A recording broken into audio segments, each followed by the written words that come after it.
നമ്മൾക്ക് ശ്യാമ എന്ന് പറഞ്ഞൊരു നടീനായിരുന്നു. ഒരു സുന്ദരിയായ നാടൻ പെൺകുട്ടി, നല്ല ഐശ്വര്യമുള്ള മുഖം, ഐശ്വര്യമുള്ള കണ്ണ്. എന്ത് ചെയ്യാം, ഒരു സ്റ്റൗവ് പൊട്ടിത്തെറിച്ചിട്ട്, ഗ്യാസ് സ്റ്റൗവ് പൊട്ടിത്തെറിച്ചിട്ട് ആ നടി മരിക്കണം. അതും വളരെ ചെറുപ്പത്തിൽ. അത് നമുക്ക് ആ കാര്യം ആലോചിക്കുമ്പോൾ ഒരുപാട് സങ്കടമാണ്. ഒരുപാട് സിനിമകളിൽ അഭിനയിച്ച് നല്ല നിലയിൽ വരുന്ന ഒരു നടിയാണ്. ആ നടി കല്യാണം കഴിച്ചതാണ് ഏറ്റവും വലിയ വിഷയമായത്. 1996 ആഗസ്റ്റ് 5-ാം തീയതി ഭർത്താവിൻ്റെ വീട്ടിൽ വെച്ചാണ് ഗ്യാസ് പൊട്ടിത്തെറിച്ചിട്ട് മരിച്ചത്. അപ്പോൾ സിനിമ ഉപേക്ഷിച്ചാണ് ജയ്പൂർക്ക് പോയത്, കേരളത്തിലല്ല.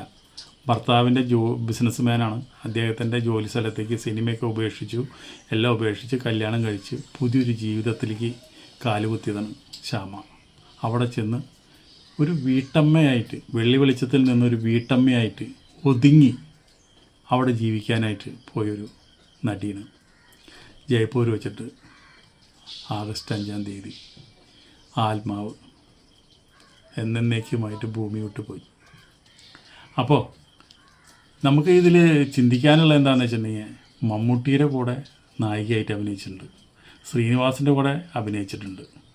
അതുപോലെ തന്നെ ശ്യാമ നമുക്ക് ഈ സമ്മാനിച്ചുള്ള കഥാപാത്രങ്ങൾ അതെന്നും നമ്മുടെ മനസ്സിൽ ഓർമ്മ നിൽക്കുന്ന കഥാപാത്രങ്ങളാണ്. അതുപോലെ തന്നെ ശരിക്ക് പരമേശ്വരൻ ലളിത ദമ്പതികളുടെ മകളാണ്.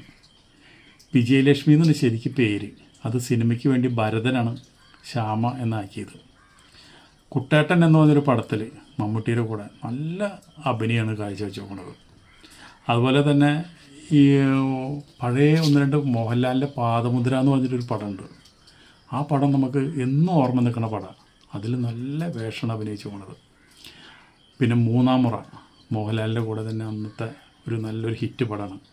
അതുപോലെ ഇടനാഴിയിലൊരു കാലൊച്ച, അതുപോലെ തന്നെ പൊന്മട്ടി ഇടുന്ന താറാവ്, ഇങ്ങനെ കുറേ പടങ്ങളിൽ, ബാലേന്ദ്ര മേനോൻ്റെ കൂടെ ഇസബെല്ല, അങ്ങനെ ഒത്തിരി പടങ്ങളിൽ അഭിനയിച്ചിട്ട് അങ്ങനെയുള്ളൊരു നടീന് പെട്ടെന്ന് ഇങ്ങനൊരു ദുരന്തം ആ നടിയുടെ ജീവിതത്തിൽ ഉണ്ടാവും നമ്മൾ പ്രതീക്ഷിച്ചില്ല. പക്ഷേ അന്നത്തെ മരണത്തിൽ പല ദുരൂഹതകളും അന്ന് പത്രങ്ങളിലും അന്നത്തെ നാനയിലും ഒക്കെ വന്നിരുന്നു. ഈ സ്റ്റൗ പൊട്ടിത്തെറിക്കുന്നതും മരണമൊക്കെ ഒരു അതിപ്പോൾ നമുക്ക് അത് ജയ്പൂരായ കാരണം അവിടുത്തെ അന്വേഷണങ്ങളോ കാര്യങ്ങളോ ഒന്നും നേരെ ചുവ നടന്നില്ല. അതുകൊണ്ട് അതിനെപ്പറ്റി ആരും ഇന്ന് വരെ ചിന്തിച്ചിട്ടുമില്ല. വീട്ടുകാർ പോലും ഇനിയിപ്പോൾ മകൾ പോയി, ഇനിയിപ്പോൾ അതിന് പിന്നാലെ പോകാനായിട്ട് അവർക്കും സമയം ഉണ്ടായിരുന്നില്ല. നമുക്ക് കഴിവറ്റൊരു നടീനെ നമ്മുടെ കലാഹൃദയത്തിന്, കലാലോകത്തിന് നഷ്ടപ്പെടുത്തിക്കൊണ്ടാണ് ശ്യാമ. നിഷ്കളങ്കമായ മുഖമാണത്. അപ്പോൾ അതാണ് നമുക്ക് ഈ ശ്യാമേനെ കുറിച്ചിട്ട് നമുക്ക് ഈ വീഡിയോ ചെയ്യാൻ തന്നെ നമുക്ക് കാരണം അതാണ്. ഒരു പാവം പെൺകുട്ടിയാണ്. ഏത് റോൾ എടുത്താലും അതിൽ വളരെ വളരെ സാധുവായിട്ടുള്ള ഇതിൽ അഭിനയിക്കുക. അതേപോലെ തന്നെയാണ് ശ്യാമയുടെ ശരിക്കും പറഞ്ഞു കഴിഞ്ഞാൽ സ്വഭാവം. അപ്പോൾ ഈ ദുരൂഹത ഈ മരണത്തിലുണ്ട് എന്ന് പറയുന്നത് ഇപ്പോഴും ശൂന്യതയിൽ അത് നിൽക്കുന്നുണ്ട്. അതിലെന്താണ് സത്യം, ഏതാണ് ശരി എന്ന് നമുക്കറിയില്ല. ഇതൊക്കെ ജയ്പൂർ നടന്ന കാര്യമാണ്. അവിടുത്തെ പോലീസും കാര്യങ്ങളൊക്കെ അന്വേഷിച്ച് ചിലപ്പോൾ അത് സ്റ്റവ് നമ്മുടെ ഗ്യാസ് പൊട്ടിത്തെറിച്ചതായിരിക്കാം. അങ്ങനെ പല മരണങ്ങളും നടക്കുന്നുണ്ടല്ലോ. അപ്പോൾ അതൊന്നും നമുക്കറിയില്ല. നമുക്ക് നഷ്ടപ്പെട്ടത് നല്ല ഐശ്വര്യമുള്ള ഒരു നാടൻ പെൺകുട്ടീനെയാണ്. അതിൽ നമുക്ക് ദുഃഖമുണ്ട്, വിഷമമുണ്ട്. ആ കുടുംബത്തിൻ്റെ ദുഃഖത്തിൽ നമ്മൾ പങ്കുചേരുന്നു.